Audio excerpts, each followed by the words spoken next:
मेरे प्रिय भाई और बहनों, हम अक्सर सोचते हैं कि हमारे जीवन में प्रभु के बड़े बड़े अनुग्रहों के लिए, मेरे बड़े बड़ी कृपाओं के लिए हमें बड़े बड़े कार्य करने होते हैं।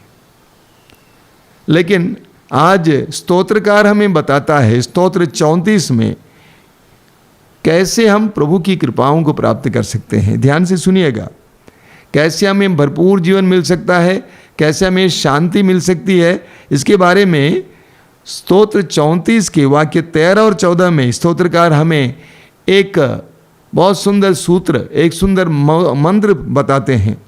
और वो यह है, वचन कहता है, तुम में कौन भरपूर जीवन, लंबी आयु और सुख शांति चाहता है, तो तुम न अपनी जीभ को बुराई बोलने दो और न अपने होठों को कपटपूर्ण बातें। ध्यान से सुनिएगा, स्तोत्रकार कहता है, प्रभु कहते हैं, वचन कहता है, तुम में कौन भरपूर जीवन, लंबी आयु और सुख शांति चाहता है, तो तुम ना अपनी जीभ को बुराई बोलने दो और न अपने होंठों को कपटपूर्ण बातें।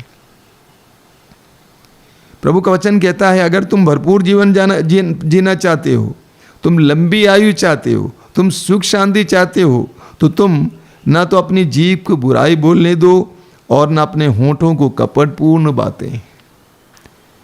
जीभ के द्वारा हम प्रभु का अनुग्रह भी प्राप्त कर सकते हैं और प्रभु का अनुग्रह गंवा भी सकते हैं।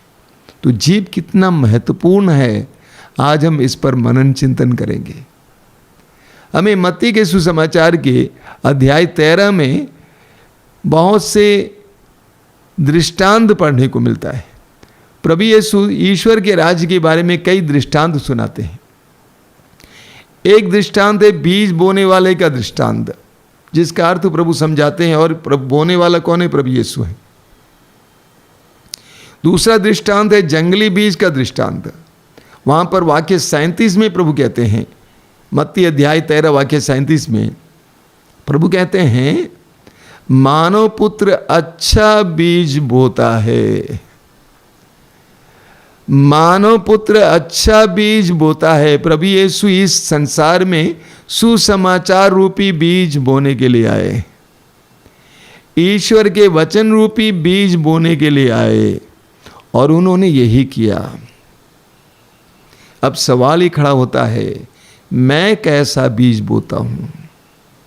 हम अक्सर सोचा करते हैं, प्रभु के बड़े बड़े अनुग्रहों को प्राप्त करने के लिए हमें बड़े बड़े कार्य करने होते हैं, बड़ी बड़ी धार्मिक क्रियाएं करनी होती हैं। लेकिन पवित्र बाइबल हमें सिखाती है कि हम छोटी छोटी बातों के द्वारा ईश्वर के अनुग्रहों को प्राप्त कर सकते हैं। स्तोत्रकार कहता है स्तोत्र 34 में उसके वाक्य 13 और 14 में, ध्यान से सुनिएगा, तुम में कौन भरपूर जीवन, लंबी आयु और सुख शांति चाहता है, तो तुम ना अपनी जीभ को बुराई बोलने दो और ना अपने होंठों को कपटपूर्ण बातें। एक बार और पढ़ता हूं, ध्यान से सुनिए, तुम में कौन भरपूर जीवन, लंबी आयु और सुख शांति चाहता है, तो तुम ना अपनी जीभ को बुराई बोलने दो और ना अपने होंठों को कपटपूर्ण बातें। प्रभु का वचन कहता है, क्या तुम भरपूर जीवन चाहते हो? क्या तुम लंबी आयु चाहते हो? क्या तुम सुख शांति चाहते हो? तो अपनी जीभ को बुराई बोलने से रोको। इस जीभ के द्वारा हम प्रभु की आशीषें प्राप्त कर सकते हैं, और इस जीभ के द्वारा हम प्रभु की आशीषों को गंवा भी सकते हैं। इसलिए इस जीभ के बारे में, उसके नियंत्रण के बारे में आज हम वचन सुनेंगे। मत्ती के सुसमाचार के अध्याय 13 में प्रभु यीशु कई दृष्टांत सुनाते हैं ईश्वर के राज के बारे में। एक दृष्टांत है बीज बोने वाले का दृष्टांत। वहां पर बीज बोने के लिए एक बोने वाला निकलता है, और अंत में प्रभु कहते हैं बोने वाला मानव पुत्र है और बीज ईश्वर का वचन है। उसी अध्याय में उसके वाक्य 37 में पढ़ते हैं, जंगली बीज के दृष्टांत के दौरान प्रभु कहते हैं मानव पुत्र अच्छा बीज बोता है। मानव पुत्र अच्छा बीज बोता है। प्रभु यीशु अच्छे बीज बोने के लिए संसार में आए, ईश्वर का वचन बोने के लिए आए, सांत्वना भरे वचन सुनाने के लिए आए, ईश्वर का सुसमाचार सुनाने के लिए आए, ईश्वर के रहस्यों को हमारे सामने प्रकट करने के लिए आए। प्रभु यीशु कहते हैं मानव पुत्र अच्छा बीज बोता है। अब ये सवाल खड़ा होगा, मैं कौन सा बीज बोता हूं? मैं कैसा बीज बोता हूं? हमारे मुंह से निकलने वाला एक एक शब्द एक बीज की तरह है। मैं कैसा बीज बोता हूं, और वो बीज अंकुरित हो जाएगा और उसमें से फसल आएगी। इस बात का ख्याल करना मेरे भाई और बहनों, हम जो बोएंगे उसी को हम काटेंगे। हम जो बीज बोएंगे उसी को हम काटेंगे। मैंने कई ऐसे भाई बहनों को देखा है जो अपने जीवन के अंतिम पलों में बहुत नारकीय जीवन जीते हैं, लोगों के द्वारा तिरस्कृत जीवन जीते हैं, क्योंकि उन्होंने अपने जीभ से बुराई के बीज बोए हैं। जो बुराई का बीज बोएगा वो बुराई की फसल काटेगा। जो अश्लीलता का बीज बोएगा वो अश्लीलता की फसल काटेगा। जो सांत्वना का बीज बोएगा सांत्वना की फसल काटेगा। हम जो बोएंगे उसी को हम काटेंगे। मेरे प्रिय भाई और बहनों, इसलिए हमें इस बात का ख्याल करना है कि मैं क्या बोलता हूँ, मेरी जीभ को मैं कैसे इस्तेमाल करता हूँ। बाइबल में बहुत सारे ऐसे वचन हैं जिन वचनों ने मेरे जीवन को मोड़ा है, बदला है। उनमें से एक वचन है मत्ती का सुसमाचार अध्याय 12 उसके वाक्य 36 और 37। मत्ती का सुसमाचार अध्याय 12 वाक्य 36 और 37 में प्रभु कहते हैं, न्याय के दिन हर मनुष्य को अपने हर निकम्मी बात के लिए हिसाब देना पड़ेगा। न्याय के दिन हर मनुष्य को अपने हर निकम्मी बात के लिए हिसाब देना पड़ेगा। इस वचन ने मेरे जीवन को झकझोर दिया। मैं एक ऐसा व्यक्ति था जो बहुत मजाक करता था। कोई भी कोई बात करता था, उसमें से कोई मजाक की बात मुझे सूझती थी और मैं बोलता था, लोग उसमें मजा लेते थे। लेकिन इस वचन ने मुझे स्पर्श किया। न्याय के दिन हर एक निकम्मी बात के लिए हमें लेखा देना पड़ेगा। हर अनावश्यक बात के लिए हमें लेखा देना पड़ेगा। जीभ कितना बड़ा वरदान है। बोलने की शक्ति ईश्वर की ओर से कितना बड़ा वरदान है, और ये वरदान देने वाला हमसे जरूर हिसाब लेगा। वाक्य 37 में आप पढ़ेंगे, तुम्हारे वचनों के द्वारा तुम दोषी या निर्दोष प्रमाणित किए जाओगे। हम में से हर एक को हमारे एक एक वचन के लिए हमें हिसाब देना होगा। प्रवक्ता ग्रंथ एक बहुत सुंदर वचन है। प्रवक्ता ग्रंथ के अध्याय 5 वाक्य 15 में, प्रवक्ता ग्रंथ अध्याय 5 वाक्य 15 में लिखा हुआ है, बोलने से सम्मान और अपमान दोनों मिलते हैं। बोलने से सम्मान और अपमान दोनों मिलते हैं। जिह्वा मनुष्य के पतन का कारण बनती है। हमारी बोली के द्वारा हम दूसरों का सम्मान अर्जित कर सकते हैं, हमारी बोली के द्वारा हम दूसरों का अपमान भी अर्जित कर सकते हैं। जीवन और मृत्यु दोनों हम अर्जित कर सकते हैं। सम्मान हम अर्जित कर सकते हैं या अपमान भी अर्जित कर सकते हैं। सूक्ति ग्रंथ उसके अध्याय 3:13 में लिखा हुआ है। सूक्ति ग्रंथ अध्याय 13 में उसके वाक्य 3 में लिखा हुआ है, जो अपनी जीवा पर नियंत्रण रखता वो सुरक्षित है। देखिए कितनी जबरदस्त वाणी है। जो अपने जीवा पर नियंत्रण रखता वो सुरक्षित है, किंतु जो व्यर्थ की बातें करता वो नष्ट हो जाता है। कहा जाता है कि हम लोग जो बातचीत करते हैं इसमें से करीब 60% व्यर्थ है। व्यर्थ की बातें, बेकार की बातें बोलते हैं, जिसका कोई मतलब नहीं है, अनावश्यक बातें बोलते हैं। मैं तो कहूँगा 80% बातें जो हम करते हैं वो व्यर्थ की बातें हैं। इतना ही नहीं, जब हम बातचीत करने लगते हैं, कुछ लोगों में आदत है लंबी देर तक बात करते रहना। आप इस बात का ख्याल कीजिए, जब आप बात करने लगते हैं कुछ समय तक अच्छी बातें होती हैं, उसके बाद बुराई की बातें आ जाती हैं, इसकी बातें, उसकी बातें, बुराई की बातें आ जाती हैं, और अपने ही जीभ के द्वारा आप पाप में फंस जाते हैं। वचन कहता है जो अपनी जीवा पर नियंत्रण रखता है वो सुरक्षित है, किंतु जो व्यर्थ की बातें करता वो नष्ट हो जाता है। जो व्यर्थ की बातें करता वो नष्ट हो जाता है। जीव के नियंत्रण के बारे में और उसकी आवश्यकता के बारे में संत याकूब अपने पत्र में बहुत सुंदर ढंग से हमें समझाते हैं। करीब करीब पूरा अध्याय, याकूब का पत्र अध्याय 3 में वो जीव के सही इस्तेमाल के बारे में बताते हैं। मैं आपको पढ़ के सुनाना चाहता हूँ वाक्य 2 से। वहाँ पे क्या लिखा हुआ है?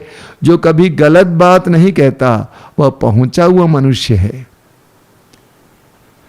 जो कभी गलत बात नहीं कहता वो पहुंचा हुआ मनुष्य है और वह अपने पूर्ण शरीर को नियंत्रण में रख सकता है।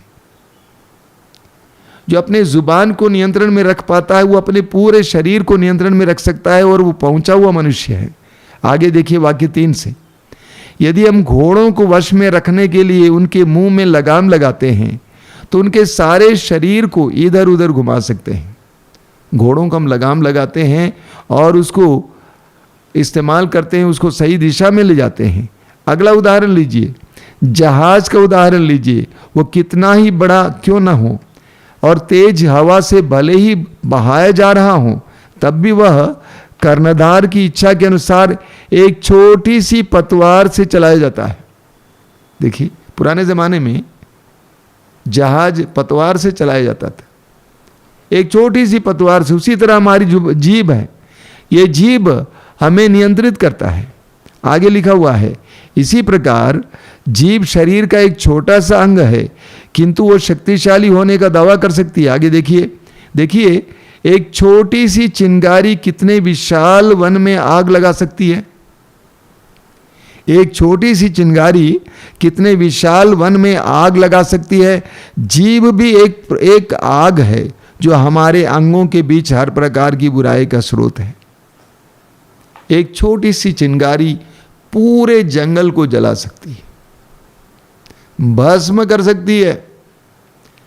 गर्मी के मौसम में हम कई जगहों पर पढ़ते हैं, कई विदेशों में एक एक पूरा जंगल जल जाता है। कितना बड़ा नुकसान होता है, कोई छोटी सी चिंगारी से शुरू होता है। हमारी जुबान भी कुछ इसी तरह है। मैंने देखा कितने परिवार बर्बाद हो जाते हैं लोगों के गलत बातचीत के द्वारा। किसी के बारे में बोल दिए, फलाना फलाने के साथ दिखाई दिया, फलाने ने फलाने से ऐसी बातें की। किसी मनुष्य से बोलता है कि देखते हो तुम्हारी पत्नी किससे बात करती है, वो किसी से बात कर रही थी, हमने देखा है। छोटी सी बात उस परिवार में शक पैदा करती है और उस परिवार को बर्बाद कर डालती है। हमारी एक बात एक चिंगारी की तरह किसी इंसान को या किसी परिवार को बर्बाद कर सकती है। कितनी खतरनाक है।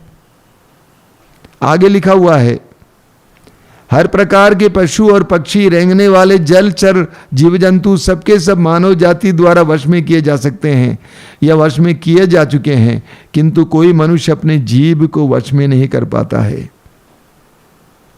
आगे वाक्य 9 में लिखा हुआ है, बहुत सुंदर वचन है, ध्यान से सुनिएगा। हम उससे यानी जीभ से अपने प्रभु एवं पिता की स्तुति करते हैं और उसी से मनुष्यों को अभिशाप देते हैं। जिन्हें ईश्वर ने अपना प्रतिरूप बनाया है, एक ही मुख से स्तुति भी निकलती है और अभिशाप भी। मेरे भाइयों, ये उचित नहीं है। याकूब कहते हैं, मैं क्या देखता हूं कि तुम अपने धर्म क्रिया करते हो, प्रार्थना करते हो, उस जुबान से, उस जीभ से तुम ईश्वर की स्तुति करते हो, ईश्वर की महिमा करते हो, ईश्वर के वचन को पढ़ते हो, ईश्वर के वचन की व्याख्या करते हो, लेकिन उसी मुंह से अभिशाप निकलता है, गाली निकलती है, चोट पहुंचाने वाली बातें निकलती हैं। याकूब कहते हैं ये उचित नहीं है। जिस मुंह से हम परमपिता की आराधना करते हैं, स्तुति करते हैं, महिमा करते हैं, उस मुंह से बुराई नहीं निकलनी चाहिए। हमें अपनी जुबान को इस्तेमाल करना है, लेकिन सोच समझकर। प्रवक्ता ग्रंथ के अध्याय 28 में एक बहुत ज़बरदस्त वचन है, बहुत अच्छा है। प्रवक्ता ग्रंथ अध्याय 28 उसके वाक्य 14 में लिखा हुआ है, चिंगारी पर फूंक मारो और वो भड़केगी, उस पर थूक दो और वो बुझेगी, दोनों तुम्हारे मुंह से निकलते हैं। एक बार ध्यान से सुनिए, वचन में लिखा हुआ है, प्रवक्ता ग्रंथ अध्याय 28 वाक्य 14, चिंगारी पर फूंक मारो और वो भड़केगी, उस पर थूक दो और वो बुझेगी, दोनों तुम्हारे मुंह से निकलते हैं। एक चिंगारी पर आप फूंक मारिए और वो भड़केगी, जीवंत हो जाएगी, लेकिन उस पर थूक दीजिए वो बुझ जाएगी। दोनों आपके मुंह से निकलती हैं। हम इस जुबान से अपनी वाणी के द्वारा लोगों को जीवन दे सकते हैं या लोगों को मौत भी दे सकते हैं। पत्नी ने खाना पकाया, रोज वही पकाती है। एक दिन रोटी जल गई, हल्के से जल गई, पति चिल्लाने लगा, ये रोटी जल गई है, कौन खाएगा? अरे हर रोज वही ना पकाती है, रोज तो आके बैठता है, वो पका के लाती है, खिलाती है। आज रोटी जल गई तो इतना चिल्लाने की क्या जरूरत थी? उसका दिल टूट जाएगा। उसके बदले बोल सकते थे, रीता आज तो रोटी कुछ जल गई है, कोई बात नहीं। दोनों आपके मुंह से निकलता है। एक उसको बुझाने वाली बात, एक उसको उत्साहित करने वाली बात, उसको बदलने वाली बात। हमारे मुंह से दोनों निकल सकते हैं। एक ऐसी कटु वाणी जिसके द्वारा लोगों को चोट लग सकती है, लोगों की आशा को निराशा में बदल सकती है, लोगों का उत्साह टूट सकता है, या एक ऐसी वाणी जिसके द्वारा लोगों का उत्साह बढ़ सकता है। किसी ने गाना गा दिया, किसी ने कुछ कह दिया, तुरंत बोल दिया, कैसे गाए? प्रोत्साहित कर सकते हैं। और ये आज करोगे ना और अच्छा कर सकते हैं, प्रोत्साहित कर सकते हैं। दोनों आपके मुंह से निकलता है। इसलिए हमें अपनी जुबान को, अपनी जीभ को सही इस्तेमाल करना चाहिए।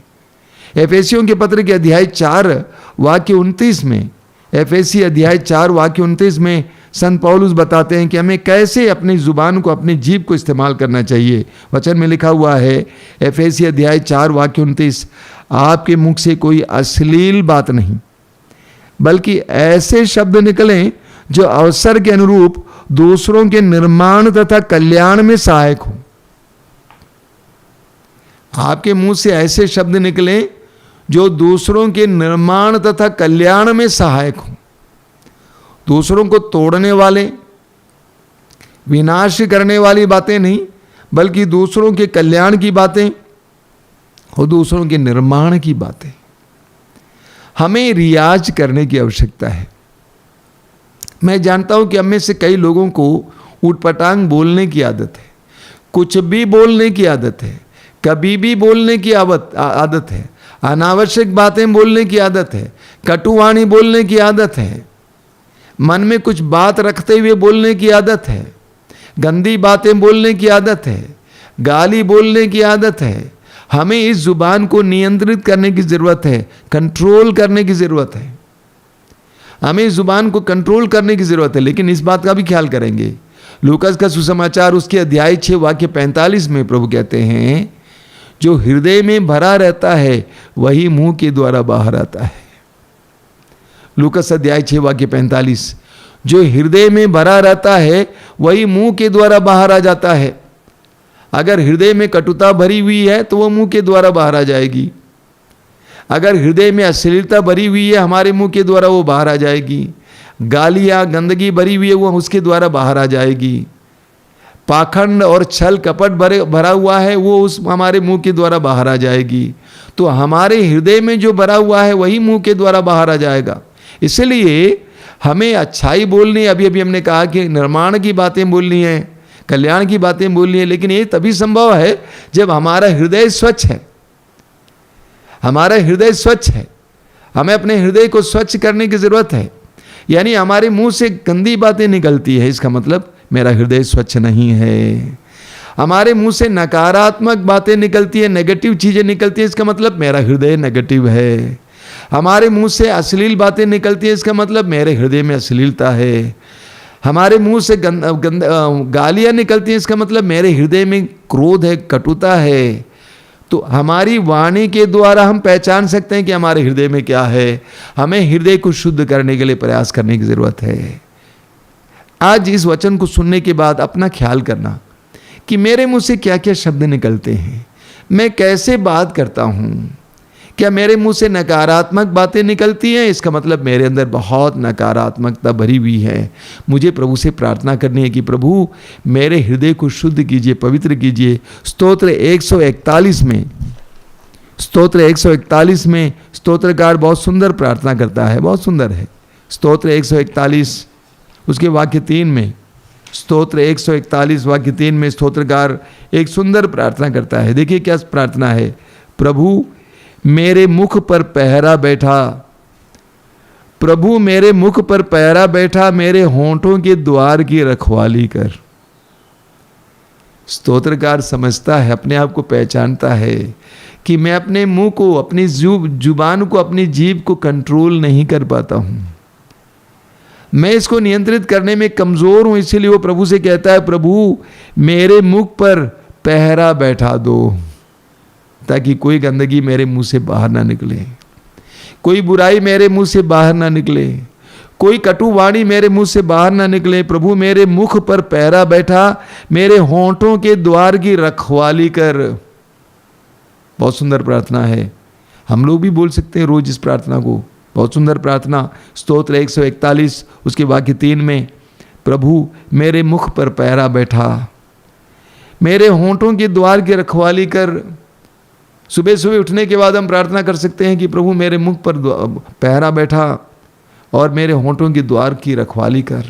मेरे मुंह से आज कोई कटु वाणी ना निकले, कोई गंदी वाणी ना निकले, कोई तोड़ने वाली वाणी ना निकले, निराश करने वाली वाणी ना निकले, बल्कि मेरे मुंह से निर्माण और कल्याण की वाणी निकले। प्रार्थना करेंगे इसके लिए। स्तोत्र 19 के वाक्य 15 में लिखा हुआ है। स्तोत्रकार कितनी सुंदर प्रार्थना बोलता है।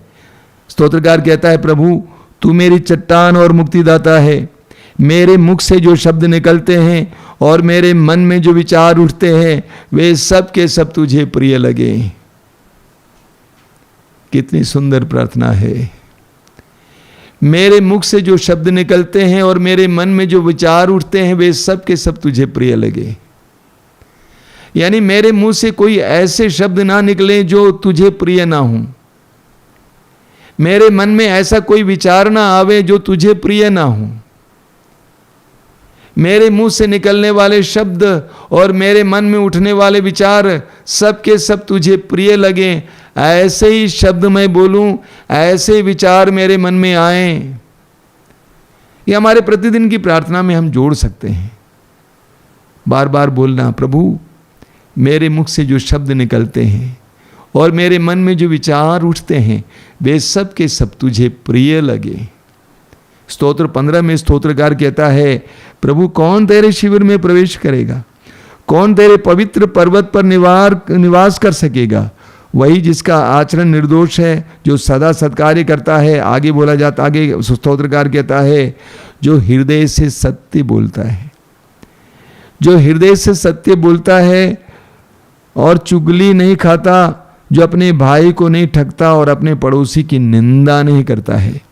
ऐसे लोग तेरे शिविर में प्रवेश कर सकते हैं, ऐसे लोग तेरे पर्वत पर निवास कर सकते हैं, जो सत्य बोलते हैं, जो निंदा नहीं करते हैं, जो चुगली नहीं खाते हैं, जो बुराई नहीं बोलते हैं।